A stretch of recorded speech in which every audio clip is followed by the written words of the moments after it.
How's it going, everyone? Joe C. the Barber here. Welcome to On the Mic with Joe C. I just finished recording my second episode to my podcast with Dominic Torres, the owner of Highpoint Brewing Company. And one of the things that I wanted to communicate with you guys before watching this video was that towards the end of the recording of this episode, Dominic and I realized that the mute button on this mic was hit. Not only was it hit at the beginning of the episode. I just want to make sure that the sound quality of the episode you're about to listen to does not take away from all of the gold that was in that conversation. And I want to make sure that I'm responsible for putting that out there to you guys so that you guys can put the audio quality aside. I'm hoping it's not as bad, but we are going to be using the audio from the cameras that we were using to film.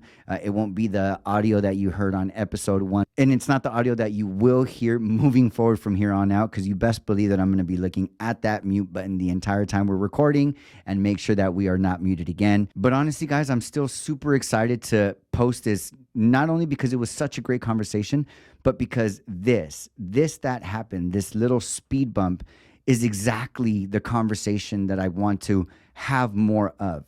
That when you have beginnings for anything, or not even just the beginning, middle, and end, there's always speed bumps. And as long as you don't create them to be a wall, and you just create them to be a speed bump and you keep going, things will always turn out. This was a little bit of a speed bump at the beginning of this journey of the podcast. I'm actually excited that it happened because this is reality, guys. This is what it looks like when you start something new, when you experiment with stuff. Things like this are going to happen. And so now that that's said, I really hope you enjoy this next episode. I had such an amazing time filming it. I look forward to whatever feedback you guys might have on it. And hopefully you guys are able to get as much value out of it as I did. And with that said, guys, stay blessed, smile every chance you get. Love y'all. Enjoy the episode.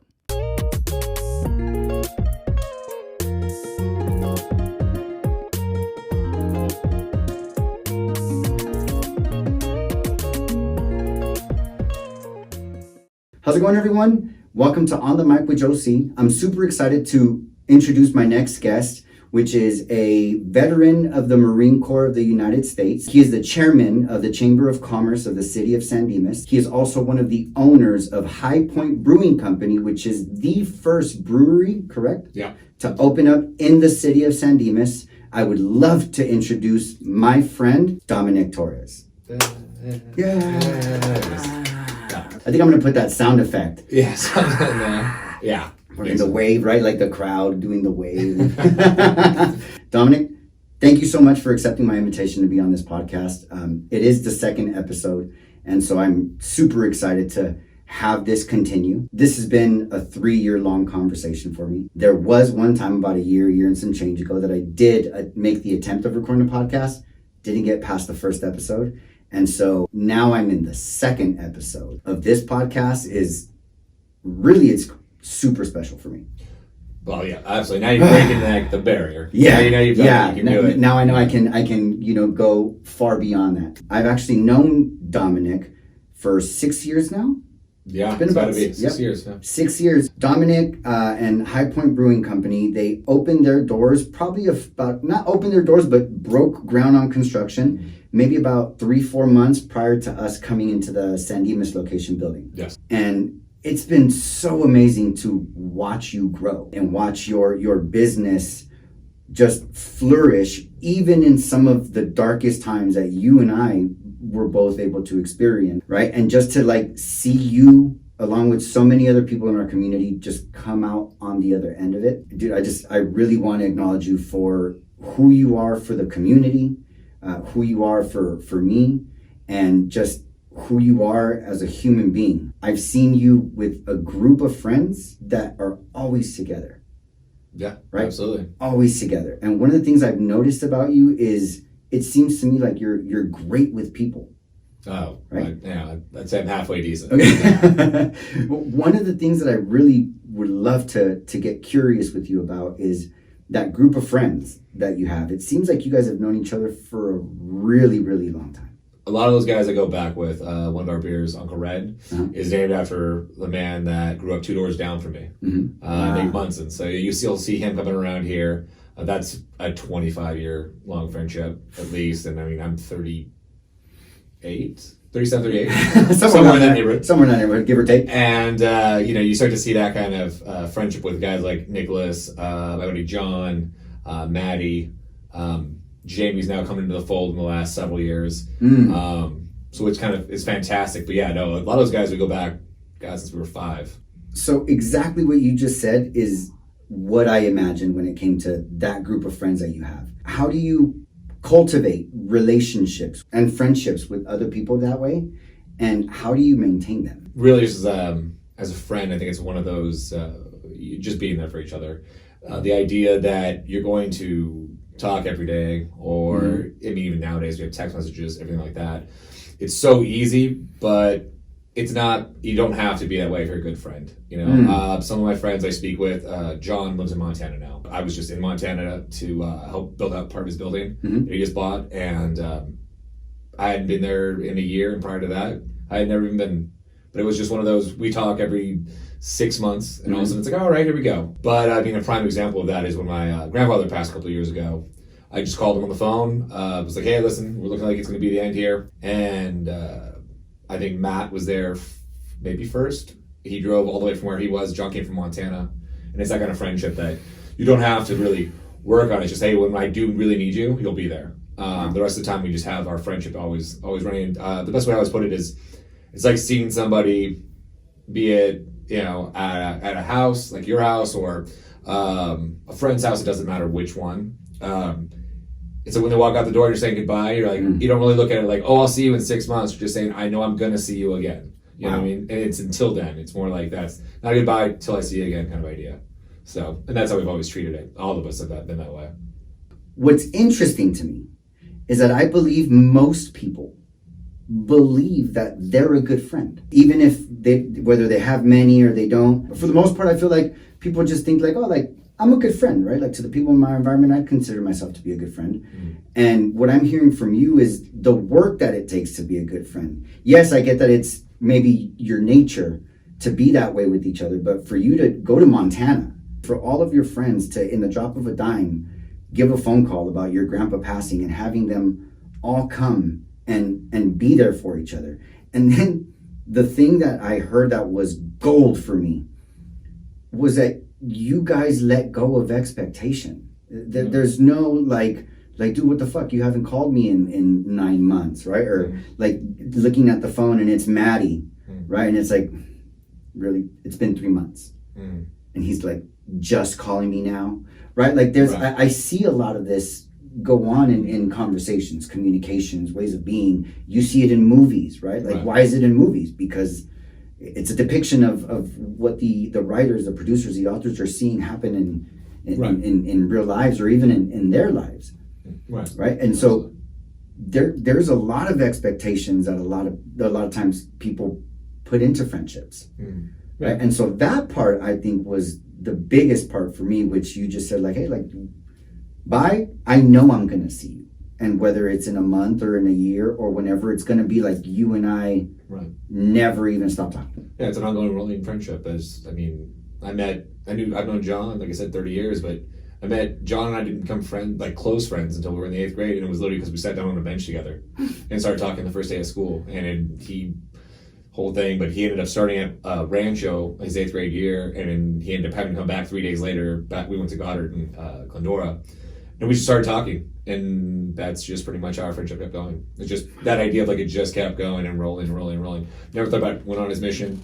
I saw him 2 years later because he came back from it. I was overseas, same thing. Just kept rolling. You pick up the phone when you can, and if you want to. Yeah. And then you go live your life, and then we'll catch up. And then there'll probably be a great story or two that I didn't know about. Yeah, that's how we treat it all the time. Would you say you viewed it that way prior to the military? Did that have anything to do with the camaraderie of it? Did the military in any way or shape or form contribute to that? I'm sure it did.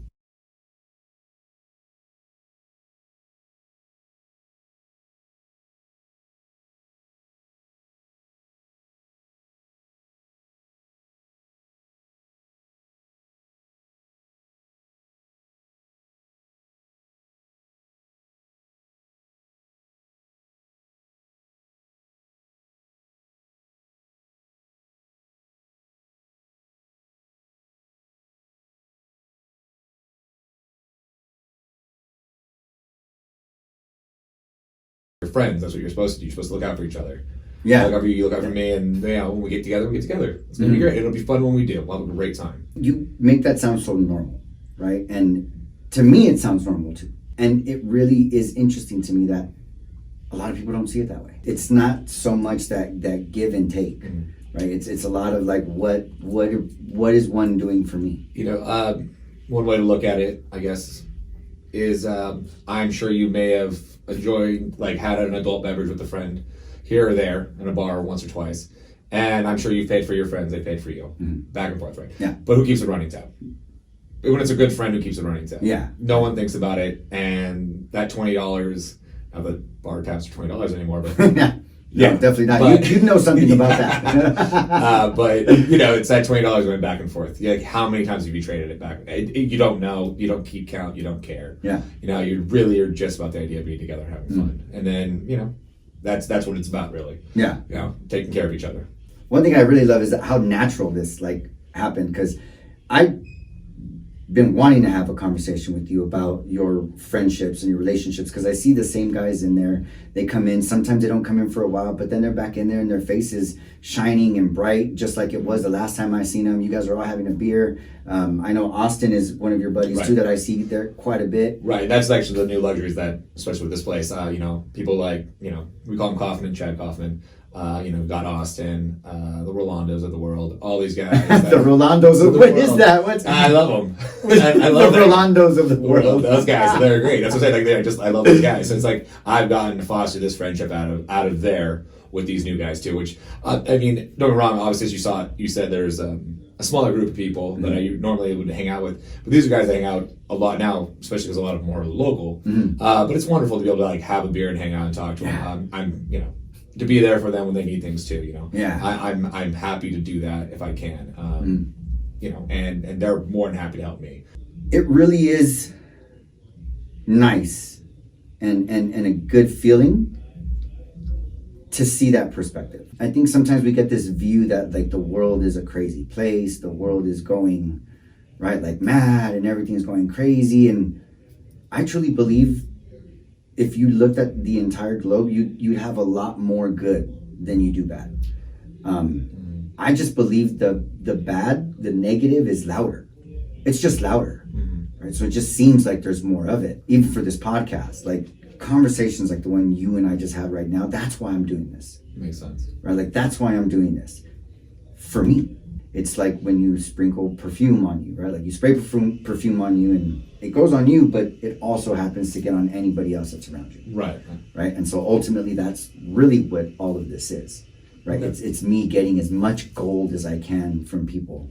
And in exchange, bringing awareness to whatever it is that they're up to. Like I know you're up to a ton. If you could walk away from this podcast, right? And in a week or two, shoot me a message, a text message, give me a call, see me when you're outside, and be like, hey, dude, like I had 5 people come in last week that said that like they seen the podcast and they fucking sat right there and they had a beer. I win. Me, like okay, like I'm my commitment of giving more than what I take.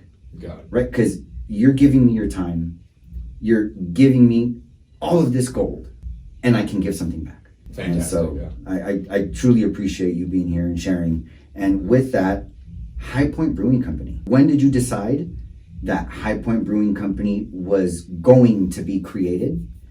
And what did it take to serve that first beer in your tap room? The name actually comes from Upland. Okay. My partner Chad Phillips lived there, the Highpoint house. That's where the name comes from. That was a conversation that started there several years ago, how long that's been. And then the process of trying to actually get the collateral to start the company. We did it on a shoestring budget, like so many. And but to open a brewery, I mean, also just the legal loopholes to jump through with like the A, B, C and whatnot. Just what a dance that becomes. Because you get this, like I said, loophole of like you can't work on your building until the ABC approves of it. So then that could be 3 months, 4 months. But then maybe you can work on it. It becomes such a fun dance to do. Yeah, I mean, but it took so much time. And then Chad was the guy that got it done though, because he was able to get the money out of the house to be able to get us to where we were, make it all work. I mean, he really was. I mean, he's a numbers man through and through, so he understands it all. I try, but he is much better than I am. I try. The guy's a freaking aerospace engineer. He's a genius. There's no other way of putting it. And getting that to that point though, oh man, like it's all flooding back at the moment. There you go. Think about all the equipment, and that's what I want to do. It's cutting concrete. It's like I walked through this building in this room that we're sitting in, and I remember this had just been vacated by women's golf club, something scholarships. They've been here for 30 years. At all 3 locations, my back area where like the big party area is was their like the president I think VP's private parking spots. They actually parked inside. And God, man, they're really coming all back. But I mean, we ran. Once we had the money, once we had the location, we did run. Full speed. We ended up having to, we cut the concrete ourselves, trenched it, did everything. Chad's cousin Travis was a huge help. We dropped everything ourselves to save on cost. But that was all within, God, I think we opened within 11 months. From like registering to the ABC and all that, and doing the corporation, all the paperwork to the time you served your first beer, 11 months? Probably a little bit more, because with like the paperwork, as you know, is that you have to like get the location, then you have to sit on the location for a month to announce what it is when it comes to alcohol, and we can contend it. But like the ABC, for instance, that portion, we had to essentially just stand up. We had to just wait for 4 months, I think it was, where we weren't supposed to touch the building at all. I would say from the time we actually got the keys to the point where we actually served that first beer was like 11 months. Yeah, we were trying to go faster, but And how blessed are you? One, you said aerospace engineer. Chad is good with numbers, right? And then 2, you shared with me that you have experience in construction. Yes. When I got out of the service, I was doing construction. My stepdad, Richard, he ended up having me come on with him and start doing. It was drywall and things like that, and then it was construction as a whole. He was running his own company, which was entertaining because I would actually build houses, build it all out, do all that stuff, and then I also worked in a place called Kennel Lake Pavilion. So I was a tech, but I was actually the guy building the sets. So we had somebody designing, and then I had another buddy, and we worked together, Sean. Like movie sets? No, play sets, like playhouses. We would build like the sets you'd go see. So I was building fake houses and real houses at the same time. Got it. Yeah. So one you just had to use your mind like it was a home. The other one was an actual house you were walking. So, but yeah, that was so I did have construction background, and then I actually went into a union and I actually started doing pipe fitting. So that's what I ended up doing. Local 709, which is the sprinkler fitter guys. Wow. So and I still hang out with those guys. So they're a lot of fun. But I was with them before we actually opened this. So I was working that job and then building out Highpoint at the same time. So when did you stop working anywhere else but Highpoint? We opened in November 2018, so August. Wow. August of 2018. What was that like to leave the job you've been doing for so long and in the construction and the union? And because, dude, I know some union people and it's not easy. Like the getting into the union and the this and the that and the other and everything you got to do just to be one of those guys. I know that in itself is a whole nother thing. The union gig was fantastic. The guys I worked with were really what I loved. Because, man, we worked some terrible hours together. But, like, Steve, Matt, even though I hate Matt, Dan, Jose, all those guys, like Nick, I'm just, like, going through this, Ryan, I'm thinking of all the guys I worked with. I worked for Costco, but it wasn't that Costco. It was a Costco that's bigger than that Costco. Got it. So when you see like the side of the freeway, or not the freeway, but like train track, stuff like that, when you see the Costco, Costco, massive multi-international company. Most people just don't know that they make step stools or they have something else. They're this ridiculously large company, but for some reason they own sprinkler companies here in Southern California. Don't know why. Worked for them. Worked for like a massive. So they were massive, but I worked with a small group inside. Ricky Simon Jr. was our super, and man, we worked everywhere, and it was fun. We had a great time, and as I was working with those guys, like I said, it's the same thing as like with the service. I feel like with those guys, where it was like we're going through so many miserable hours. We worked nights together so many times, and but I made that was what was hard to leave. Is that where it comes back around on? It's just like it wasn't so much the work, even though it did pay well, it had great benefits. I loved all of that, but it really was just, the hard part was just leaving those guys. That's really all I cared about. And I still get to see them here and there. They still pop into my place. I'm sure pop in, have a beer. Yeah, but they live all over, unfortunately, too. You know, guys are just everywhere because we all drive in. So I get that it was the camaraderie that was hard to leave. Right? Like I get that it was that. And you were also leaving for something I'm sure you believed in. Right. And was still unknown. Right. Absolutely. Right. And so what was that experience like? You know, it's in that case, you're taking a calculated risk, but you're still jumping in, you know, I mean, I don't have a background. We're working at another brewery, you know, and neither does Chad. But it's, you know, Chad doesn't make beer and let's go figure it out, you know? So that's what it was going for. So let me ask you this. Why beer? We all love it.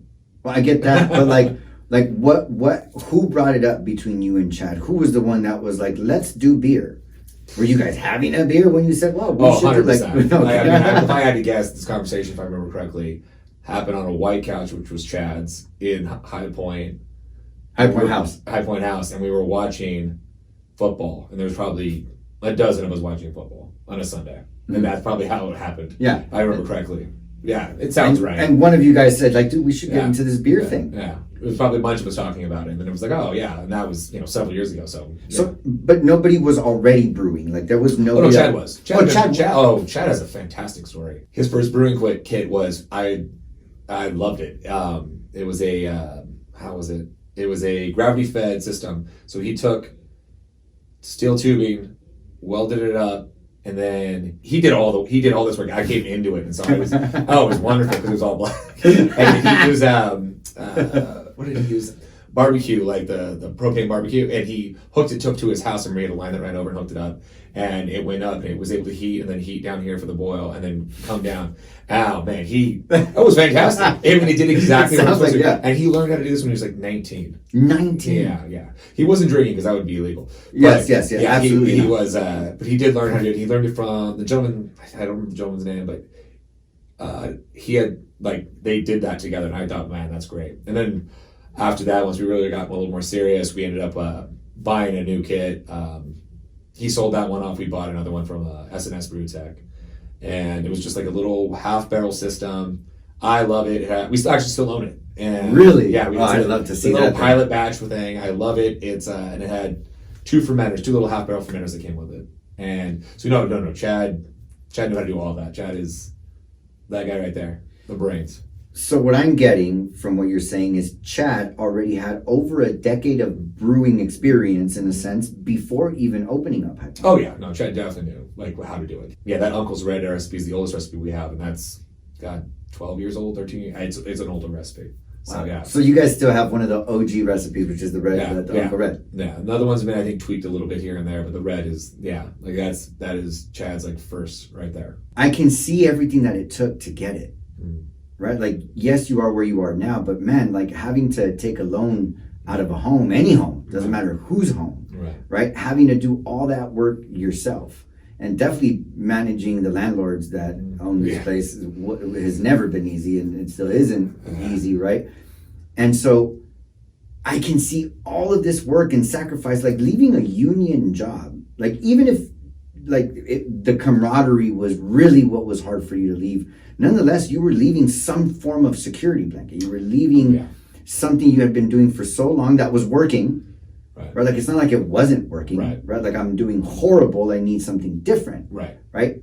And then to leave all that and start this, I've heard it so many times, right? That there's so many people who think that business owners are lucky, right? Like they're lucky to own a business, or they see someone like you with, the brewery you have and the fermenters and this, and now you guys got Claremont, all of this stuff. And it's that's because they have money, right? It's never it's because they got a loan. It's no, it's because they have money. That's ridiculous. I think it's absolutely ridiculous. No, I mean, I've done wrong. Obviously, you can take the 10%, take that, throw it out, because that's going to be something for those people. And it could be a higher number than 10%. I don't know. But the idea that everyone has money that opens up something is just asinine. We opened, like I said, on a shoestring budget. I won't mention a place that just recently opened around here. The place out the door is worth millions of dollars is what it took to open it. And you're like, man, that must be nice. Oh, I couldn't imagine. We operated so small and then had to expand out from there. But yeah, the idea like, oh, we had all this money to get, no.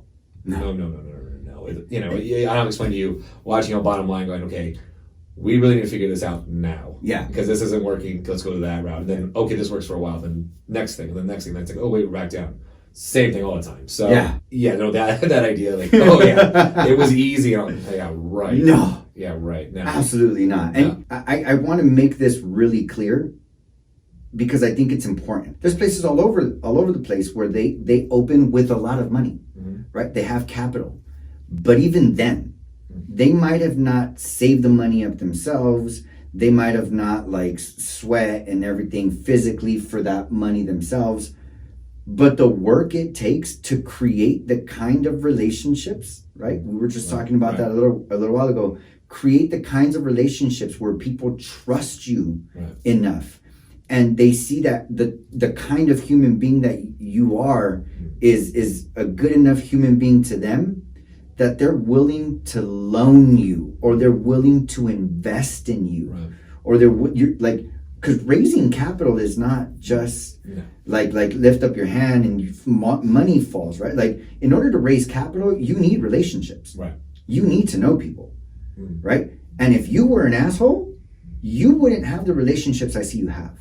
You wouldn't have the growth I see you have. You wouldn't have all of these people that come into your business day in and day out that I see happily support your business. You would not have that. Like, I don't care who you are. Eventually, it's not sustainable. People will leave you and they will run the other direction. Right? Absolutely. And so someone who can go out and raise capital, that takes something too. It's a different kind of something, right? Than our experience. Right? Completely different. Nonetheless, it takes something. Right? And so even for that, for people who think like, oh, like they were able to raise a lot of money. Yes. Was it their money? Absolutely not. Does it take something though? To be able to do that? Yes. Because if not, let's see you go raise $1 million. Yeah. Oh yeah, trust me. Ready, set, go. Yeah. I tell you all the time, if everyone would do it, they wouldn't be special. I mean, they would go do it. That's how I look at that. You would go do it. That it's really that easy. You know, you could say you're going to leave your job, you're going to go do these things, but if you really believe in it, that's the only way it's going to happen. Oh yeah. So yeah, I don't know what that thing is, but it's something that is, you know, anybody who owns a small business, and it could be anything. I mean, come on, between you and I, it's a barbershop and a brewery. You know what I mean? Like just two different things. And you're like, all right, well there you go. Like there's plenty of other people with the same dream who want a restaurant, a nail salon. It doesn't matter what it is, a gym. It doesn't matter. Yeah. They have to go convince them. Yeah, and if you don't take the actions, none of it happens. No, not at all. Right? There's so many people who want things.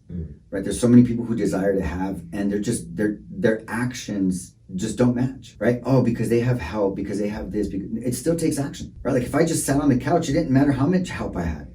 It didn't matter how many people said, "Hey, let me help you. Hey, let's go do this. Hey, partner with me to go do that." No investment. Right. If I just sit on the couch, none of it's happening. Right. Like everything takes action. Right. The way that I see it is if you're somewhere other than where you want to be and you're not happy, right? Because I'm definitely not where I want to be, and I'm super excited about where I'm at. Right. But like if you're not where you want to be and you're unhappy about it, I believe it's because action is missing. Oh, I mean, yeah, that's definitely true. I'm not sure, obviously, with how you went about it, but the idea that, like, with us, where Chad and I were both employed before we went into this to be able to get going and get onward and upward. Yeah. That way you can kind of get your foot wet and see how you like it. But, some people jump in both feet, and that's fine, too. So you opened up 6 years ago now. 5 years. We just hit 5 years in November. So you opened up 5 years ago. What has you want to start doing things like with the chambers and the city? Is it just for small business networking, or has there always been some sort of passion there with doing community work? For me, I've always loved volunteer work with my time in the service and getting out, and then I was just working. I fell in with a group that's called Team Rubicon. Okay. It's a veteran-based group out of LA. Jake Wood and I can never remember his partner's name started it. It's a nonprofit. It's massive now. When I started, they were very small. They traveled literally the entire world. It came with Haiti. When Haiti, remember when that got hit? Yeah. There were 6 of them. They went down there. They weren't a group. They were all Marine Corps buddies. They went down there. They did what they can. They got medicine. They got doctors. They went down. They helped what they could do. Then Jake and crew decided to start their own non-for-profit. They moved forward, and then it grew and it grew and it grew and it grew. So any kind of natural disaster you see around here, not just in California, but the country/world, they're called something different now in other parts of the world, but in America they're still called Team Rubicon. I believe it's Team Rubicon Canada still. So TR grew and grew and grew. When I hopped on with them, there was, I want to say 20,000. I think there's like 100 and something thousand now volunteers with them. Wow. They got me more into it. And when they say 20,000 volunteers, there was like only 400 of them, as they refer to as deploying, because you go for a week at a time to you'd be working a flood, a fire, tornadoes, anything like that. You go to an area, you'd be, I kid you not, I've been in the middle of nowhere, Missouri, where that exact idea where there's no lights in the town and it's just one strip and it's like 10 stores on one side, 10 stores on the other side, the rest is farm. I have been Baton Rouge, Louisiana. I've been working outside the Budweiser plant in North Carolina. I've worked fires here in California. I joined up with them and they really started to light. I already had a volunteer streak through me, but with that, I spent like a year of my time doing a lot of active time going with them, going all over, which was a lot of fun. Got to do all kinds of fun things with them, but also work all these disasters, meet people from, it's not just military. They refer to them as kick-ass civilians, part of it too. Then they also have folks from EMS are big on it too. It's primarily military and primarily Marine Corps in America. They just got me going. And then that, once I got into with Highpoint, it was how can I continue to keep doing more? I'm not sure where the service portion of me derives from, but I find that I absolutely enjoy the heck out of it, and it got me involved. I was speaking with Mike Wallace, who's the VP of the chairman for the chamber, and he wasn't at the time. So we just started talking, and then it was like, hey, I'm really interested in what I can do for the betterment of San Dimas. Obviously, it's going to work out for me, but at the same time, I'd like to see the city of San Dimas as a whole. I mean, how do we get more commerce, if you will, in this city? How can I help the businesses that are currently here? And so I wasn't gunning to be the chairman. I came on, we were obviously part of the chamber. I came on to the board. They brought me on, Mike Walsh and then crew, that board brought me on. And then I was on that for just a little bit, and then I became the chair. And that I got involved because I just wanted to see San Dimas do better. I'm with the Satellite Rotary Club also as the chair, and it's for the military families. We do 29 Palms, where we do food deliveries twice a year. There's a lot of food insecurity in the service, so anyone between the ranks of like E5 and down, so like E5, 4, 3, 2, 1, 1, they have food pantries on a lot of these military bases that people are unaware of, and that we now provide for 29 Palms because a group of volunteers wanted to do it. Raymond Foster, that is if you want to talk about a band that's a volunteer and has just this drive that is fascinating, and wow, I don't even know how to describe that man, because he is about not caring about getting credit. He is about watching things get done, and wow. But he brought me into the fold of the Satellite, and that allowed me to continue with my volunteer work. So that is just me watching that. We're able to get food to our service members. That's what I care about. So we were 29 Palms, and we're looking at Camp Pendleton and Fort Irwin also. But right now we're collecting in March and September. The large ones in September. The large ones in March. The smaller ones in September. Done about 8 tons of food. It's food, baby, like diapers, things like that. So, my volunteerism is, yes, it has benefited me obviously in the sense of like the chamber, but like with the Satellite Rotary, it's more just knowing that people are being able to eat that I'm more interested in. What are the opportunities that have opened up for you? Okay. Right? that come from you being of service to the community and being chair of the chambers and being part of the Rotary. And then the next question I'm going to ask you, because it's just been in my space since you started talking, is like, how do you find the time for all this? Or does it maybe not take up as much time as I or people would think it does? We live in the day and age of phone calls and emails, okay. So that's kind of a luxury. Communication is just So what I get, it's mainly more communication than like a hands-on, or is it both? It's both. Okay. But we do have someone like Sylvia works for the chamber. She's actually the CEO of the chamber, and she's fantastic. She is the day in and day out. As chair of the chamber, I'm still a volunteer. We have a conversation. I have a board. We work together. Our meetings are once a month. It's a Zoom thing. Nice. Once a month. We still, depending on how many ribbon cuttings are happening or events in the city as a whole, depends on how many times we'll obviously see each other. It beneficial, as you're asking, like how's it beneficial? Or opportunities, like for example, one opportunity that I seen of you being of service with Team Rubicon was the opportunity to travel, the opportunity to make like create new relationships, right? The opportunity to see things that you otherwise would have never been able to experience had it not been for being of service, right? Like, I don't think you were doing it for any of those reasons. And they were opportunities nonetheless. At least opportunities that I'm seeing. Maybe they weren't opportunities to you, but maybe they were. Right. What have been some of the opportunities that you've been able to get because of your service? I guess some of the things I benefit from, like things that have opened up, is that, I know all our elected officials, for instance, in the city, right? I'm on a first name basis with everyone. That's there. Because they are involved. People may not see that, but I do have the luxury of, I was just at, we did Ace's right up the street. Ace did they're 50 years old. So I did their photo op yesterday, and that allowed for us to meet those people, which is like, for me, it's like, oh, I get to actually meet the owner of Ace, which is wonderful. Yeah. But your elected officials that people don't see in San Dimas, it's like the mayor's there, and he's talking and he's doing what he can. The city manager, Chris, is there. Eric was there, city council member. John, city council member. Like, all these guys are there, and it's our local Ace. And they're going, hey man, we're really happy to see you so successful in 50 years. Wow, job well done, And for me, it's like I'm able to talk to these people and see what's going on, and they're very open. So it's, those opportunities, I would say, come from being able to meet with folks like this and go, oh wow, this is what's happening. That's being built over there. Like I get more of an idea of what's being built around town, or where the commerce is going in general. It helps me in that way. But I also get to meet fascinating people who also know a lot. Margie Green is a perfect example of someone who's in charge of the Historical Society. And what a vast knowledge. Been here for 40 years from Texas. Wonderful lady. And she, I can ask questions. Like it's another great opportunity is like I look at like her, or like Dave, who's my treasurer for the chamber. He is just you get like the learn about it.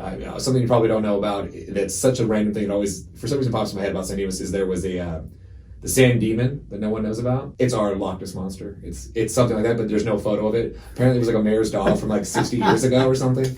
And I always think it's hilarious. But, I get to ask, like, why is that bug in my ear? What is going on? And then all of a sudden, they're like, oh, no, I've never heard of that. Or, oh, yeah, no, here's that ugly dog. The San Dimas? San Dimas. And it always makes me laugh. So, I have access to a lot of things like that in being in charge of the chamber. But, that's an absolute plus to be able to do that. I don't know that. I think I probably have a little bit more access, but I mean, everyone really has the same. Yeah.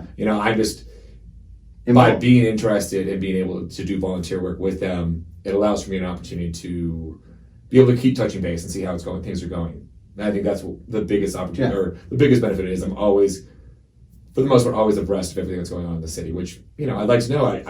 I'm very fond of the city of San Dimas. So and you're connected. That's what, in a sense, like, that's really what I'm hearing. Like, you get the opportunity to be connected to these human beings. Right. Whatever you get, whatever you don't get, whatever you give, it doesn't, just to be in the presence of some of these minds. Right? Some of these people who have worked really hard to get where they're at. Yeah, absolutely. Right? And like the encyclopedia of San Dimas that you just talked about, right? Like that took something, right, for that person to get there, and for you to be able to have access to that wealth of knowledge and wealth of work. Oh, absolutely. And to your point, they've been around. Some of these guys have been around longer. I mean, Dave is a perfect example of someone that I'm thankful to know because he allows for me to be, when we were in charge, like the change was in charge of the birthday bash. It's in August for San Dimas. They hold one every year. Dave remembers the days of like, oh yeah, we used to dig a hole, we put a pig or two in it, and then we sold every plate for $5. And you're like, when was that? 72. Oh, okay, great. I wasn't even close to being born yet. But it's like he knows that. Boom, it's right there locked in his head. Wow. And it allows, because we do with the chamber and everything, where we do a lot of events for the city, and it's like, oh, to your point, it's an encyclopedia to be able to go back and go, so what did we do then? And maybe we can pull something out of that and into it. Or it's like, oh, that failed horribly. Good to know. We're not going to do that. You know what? We already tried that. Stay away from that one. Exactly. We tried that in '83. Fantastic. Good to know. Yep. Maybe times will change. We'll tweak it a little bit. We'll stay out of it. Yeah. So no, I mean, it definitely allows for success. Yeah. Oh, definitely. So, I don't try to pretend that I know everything by any means, and I will lean on anyone that has, and then a lot of people do, a lot more knowledge about things than I do. Yeah, that's amazing, man, because you have people, right? And ultimately, I think that's what we all need to succeed. Yeah. Right? At the end of the day, yes, I will say it is one. We do create our own reality. We do create our own success. We are the creators of all that we do with the help of others. Right. Right? Like, yes, you do it on your own. Right. With their help. Right. Like, yes, you did that thing with their help. Right. And you can only do so much on your own. You have to have a drive. Yeah. That's what I feel like people don't seem to quite understand, is that you still have to have the drive. Yes. You can have all the people, you can have all the help you want, as you were saying earlier. If you don't have a drive to do it, it doesn't really matter. If you have that drive, you can and are personable enough, you can get people to help you to do what you need, which makes even things better. I don't know. There are plenty of people, I'm sure, that have just a fire in them that has driven them to get where they need to go, and they did it by themselves. I don't doubt that for a moment. Not a moment. Yeah. So I think that's where that saying comes from, though, that it's lonely at the top. I don't believe that. Right. Like, I don't believe that. I mean, if you knocked everybody's building down so yours can be the biggest, then yes, you're going to be very alone. Right. But like, if you build your own building, right, and on the way help others build theirs, and yours just happens to be the highest building, then it's the highest building. Right. But you're surrounded by so many. Right. So many. Right. So like you said, you got to have the drive, but not at the cost of others, not at the cost of your relationships, not at the cost of the people in your life. Right. Right. And yes, not everybody is for everybody. You're going to lose some people. Right. Right. Especially if you have drive, if you have ambition, if you have dreams and goals that are bigger than most others, then yes, you're not going to be for everyone. Right. You're going to lose people along the way. Absolutely. Not because you kicked them out, but just because it's just, you're not for everyone. Right. Right. And a lot of the times the one, like the people who hope to get where you're going and just don't have the drive are usually the ones that unfortunately you end up losing. Yeah. Or hopefully you end up inspiring. Right? One of the two. But nonetheless, like you're not going to be for everyone. No. Right? Especially if you're driven. Right. Right? And that doesn't mean it's lonely at the top. Right. Right. By any means. All right, so this one I'm actually going to read because I want to say it the way that I wrote it, just because I do believe this when I say this about you. In the 5 years that I've known you, I've rarely seen you anything but optimistic, in good spirits, and always with a smile on your face. What are the situations that take you out of that space, and how do you sustain that space as well as I see it? I feel as if, though, you can walk around and be down and out about a lot of things in life. There's plenty of things that, I'm sure for me bum me out that I don't think about, or just life experiences in general, I guess you could say. Like what? Like what would you say is like damn, like when this one thing happened or happens that like takes me out? I guess I was told a long time ago that you can tell someone, oh man, how's your day going? And they could be like, it's okay, it's not great. Or, it's been better. What is that doing for anybody other than bumming somebody else out? And that's my personal feeling about that. That's how I look at those kind of things. Or when someone asks, how's your day going? You can say it's terrific. Fucking amazing. It's going great. Yeah. Really? How you doing? Fantastic. Fantastic. You've heard me say it a million times. How you doing? Fantastic. Fantastic. Yep. Doing great. Why? Because that makes everyone else around you feel good. Yeah. Because 90% of the time when someone asks how you're doing, it's an opening question, but they're not really paying attention. And that's fine. Yeah. But I want to engage with somebody, I want them, when they're engaging with me, if they've gone out of the way or either or, I guess I like to look at it and go, okay, well, I'm just going to say I'm fantastic. Doesn't matter if something's bumming me out. Like, I wouldn't even think about it. It's like, let's just go. You know, it's kind of that old adage of like, I love that saying, like, let's go, get in there kind of thing. That is how I approach it. It's just, I could be bummed. I could. But what's that going to get me? Yeah. And it's not going to help anybody else in the room. Or they're like, to your point, he's upbeat. He's fantastic. That guy's over there. He's smiling. He's going. If you put a smile on, you can keep moving forward. It's really cheesy, but you're never fully dressed without a smile. That kind of idea. Got it. Yeah. So hence the old love of musical theater for me. But yeah, I just don't see how it's ever beneficial to not be brightening someone else's day. I wouldn't want to drag them down by saying something like that. Yeah. So, and I'm not saying that's for everyone. For me, I want to. I have a lot of things to be thankful for in my life, and I'm choosing more and more to just kind of look at them and say, okay, you've got it pretty good. You should keep that in mind. Yeah. There's rough patches for everybody. That's not, and I don't know everyone's personal story. That's the thing. I don't. But for me, I've had rough patches. That's fine. But why would I put that burden on someone else? Is my logic. So the constant optimism. And here's the thing. I don't have to explain this to you there, Jose. I mean, that idea of like, what it's like to own a small business. You know the gripes. The okay, and just to sit there and think. I don't know about you, but I'm a pacer. Me too. Yeah. If I talk on the phone, if I'm on the phone, I'm pacing. Right. So there's that, or I just pace in general. I have a tendency to walk. I'll walk around this building. I walk around in my office. I just walk.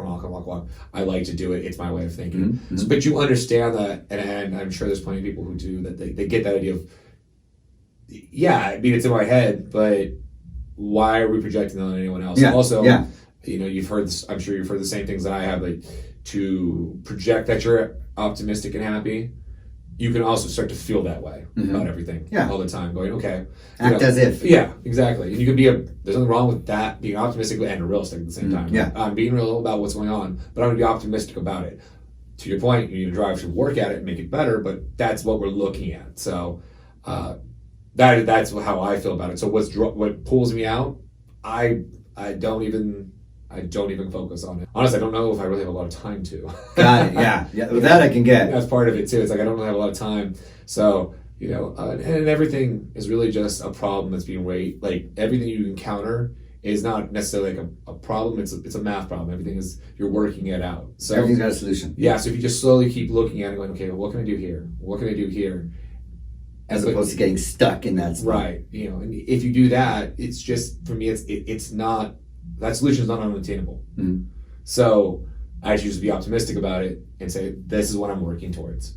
And, is it harder some days than others? I'm sure, absolutely. That's not news. Okay. But, why not be optimistic about it? Yeah. Dude, I love this conversation. I love this conversation because this is a conversation a similar conversation I've had before. Like, that's one of the things that and lately, one of the things that I've been saying to people is like, when they're like, oh, like, how are you doing? I'm like, dude, phenomenal. I woke up today and in this moment I got 10 fingers and I got 10 toes, which means I got 2 arms because if I was missing one leg, I wouldn't have 10 toes. Right. And so the fact that I have the 10 toes means I have my 2 legs. It means I have my torso. It means I have, the fact that I have my 10 fingers, it means I have my 2 hands, my 2 arms, my 2 shoulders, right? Like it's all there, right? Like it's all there.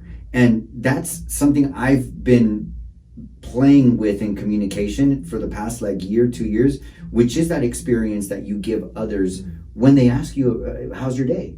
I've really seen the automaticness of it. Like it's an automatic, how you doing? Good. How's everything? Oh, it's great. Or like it's okay, hanging in there. I think it's to both parties. It gives this disempowering experience. For me, not that everything is good, not that there's no problems, not that everything's perfect, but I really do believe that it's got to take something to have you be anything else other than fantastic. If you wake up in the morning and you look at your cell phone and you got no missed calls, especially from the top 10 people in your life, dude, like, you're golden. Yeah. Like, you're good, right? Whatever is coming ahead that you might be a little concerned about, like you said, if you just keep going, you'll get the solution. It's when you get stuck. Oh, yeah. That then there's no solution. To that point, everyone's tired. You know, that's kind of that idea. Everyone's tired. I think that's how we all operate. We're all tired. But it's not really about just being tired. It's about getting up. That's the idea. Wow. You know what I mean? It's like, okay, yeah, you're down, but okay, keep going. If you just keep going. My time in the service, I learned that it doesn't really matter how tired you are. If you can just keep moving your feet. And if you can keep moving, you're doing pretty good. You know, I'm sure everyone is probably tired of hearing me say that. It's like, if you're boost, keep going. Just keep putting one in front of the other and you keep going. That means you're probably pretty much upright. Yeah, some things have happened, but that's fine. Keep going. Yeah. Because you're still heading towards where you're trying to get to. Yeah. You know, you get a little better, you get a little worse, you go up and down, it's fine. Yeah, absolutely. Yeah. And awareness too. Yeah. Right? I think there's a lot of pushback on the hustle culture. Like, you keep going, you work. I think it's also important to be able to recognize, like, okay, my boost is down. Right. Right? Like, in this moment, I am tired. But I'm intentionally going to stop. I am aware that in this moment, I am going to choose to take a break. But not because I'm done. Right. Not because I feel like I'm failing or like I'm not getting where I'm going. Right. Right? But because I feel like if I take this small break, I will be able to take the next 200 steps so much faster. Yeah. Or so much better. Or so much more effective. Right? Yeah. I think it's just not getting stuck in that break. Yeah, that's kind of what it's about for me, yeah. But yeah, you just got to keep going. It doesn't really matter how slow it's going. It's going at least. Yeah. You know, that's pretty much how I treat it, yeah. If you really look at your life, right? Not your finances, not your this, not your that, not your the other. Like, are you breathing? Check. Right? Like, do you got all your limbs? Check. Right? Like, are you cancer free? Yeah. Check. Right? Like, are you diabetes? Like, there's so many people that can check off a lot of these boxes instantly. Right. Without doing anything. They don't have to go and win first place at anything to be in a good place. Right. In an instant, you can check off all of these boxes and see, like, dude, you're fucking golden. You're golden, right? If anybody ever asks you how you're doing, like, I don't know what gets in the way of you saying amazing, blessed, grateful. Right. Like, I'm here in front of you, able to hear and see you asking me this question. Right. Just those two things alone. The fact that you're able to see the person asking you the question and hear the person asking you the question. Right. Jesus Christ. I've had that conversation, a few times before, and every time I have it, I just get to see it more and more. Like, it just becomes more real. If we don't share the things that are in here, right? Then when are they real? If you journal them, that too, that works, right? Like you're putting whatever's in here out here. And fucking half the time you notice that when you go to say it, it sounds nothing like it was in here, right? Or you go to write it out and you think you had it all figured out, and then you're like, maybe that word's not really what I was trying to use, right? Like, maybe that's not the way I feel now that I'm reading it. That kind of sounds pretty ridiculous, right? Like, it's because they don't become in here. They're real, but they're not. Right. It's the saber-toothed tiger that's not there. Right. Right. But like, once you put it out here and you see that it's no saber-toothed tiger, you're like, creating that and being aware that's real for me is huge. You shared with me that one of your hobbies is reading. Right. What would you say has been the most influential book in your life? And what is the book you're reading now? Trump's book. That's what it was. It was Trump's book about. No, I did read that book, but I did not. I don't know that was the most influential. The most influential book. Right. I just like pressing buttons. That's all it is. I just like to start fires. I don't know that there's any one book. There are books that will always stand out to me, and I think it's something that just helped me. And this is a great one. It's really ridiculous. I don't even actually name the book. It was Tim Allen's biography, and it was it was just a story. It was a life story. He was just writing about it. That's all it was.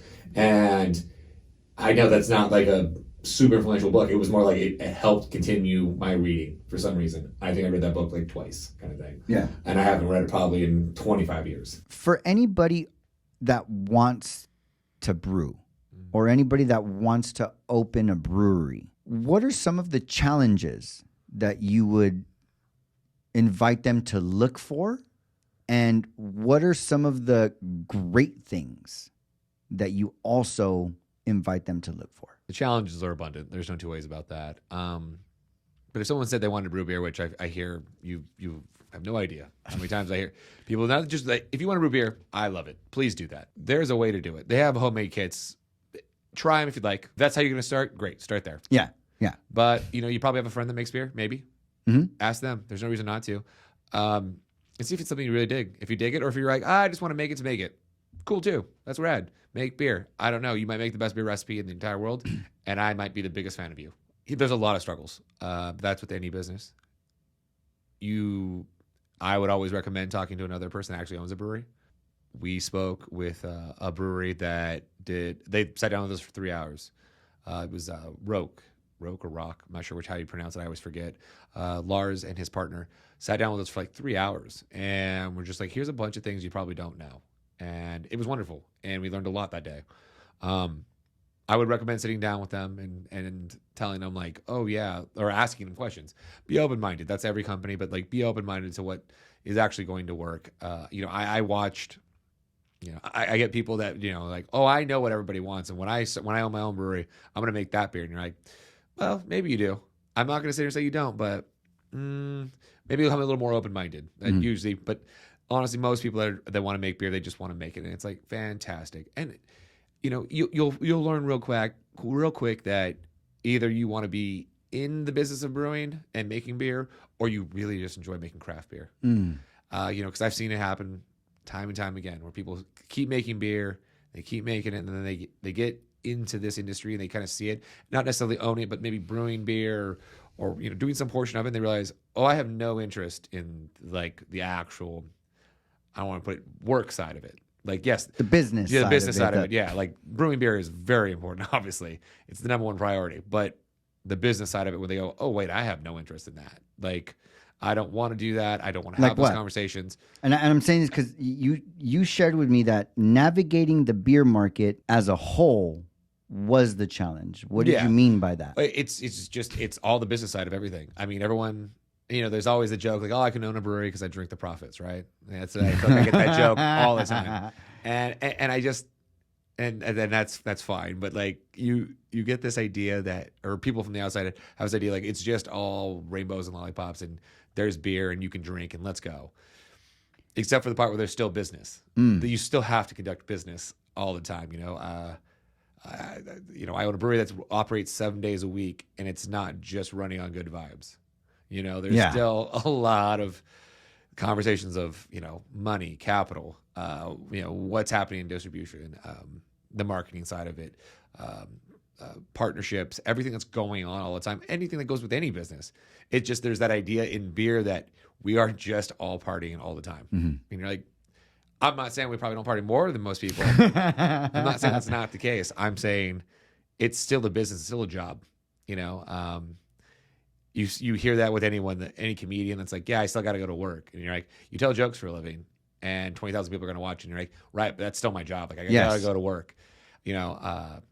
It's making beer is the same thing. It's like, yes, it's there's a lot of fun aspect to it, as we were saying before. But it's still a business. You still have to work. So that navigation through the beer world, it's no different than you navigating through the business world of your own. It's just people who are trying to come into the industry think it's just purely like, oh, it's just a party all the time. It's still a job. Yeah. Like, it's still that. Like, I can't emphasize that enough. So anyone that wants to get into the industry, go talk to a guy who owns a brewery. Go talk to, if they don't have time for that, go talk to people who work there. Go get a job in one of those. Go be a cellar master, and get in and start to understand what's going on around you, because you start to get the aspects of that no one else gets, because they're, it's any job. You go and you're like, everyone thinks it's something, and then the people that are on the inside know what's really going on. Yeah. And it's not just the boss, it's everybody. And there's different aspects and different levels of what people know. But that's every job you had. And if you're interested in beer, go do something like that. Like, there are plenty of people who'd say like, oh yeah, I could have you do this, or whatever you want to do this. There's little jobs here and there, or Someone needs an assistant brewer, and it might not be glamorous. It might be pulling spent grain and all that. Okay, that's your job. You're the low man. That's how it works.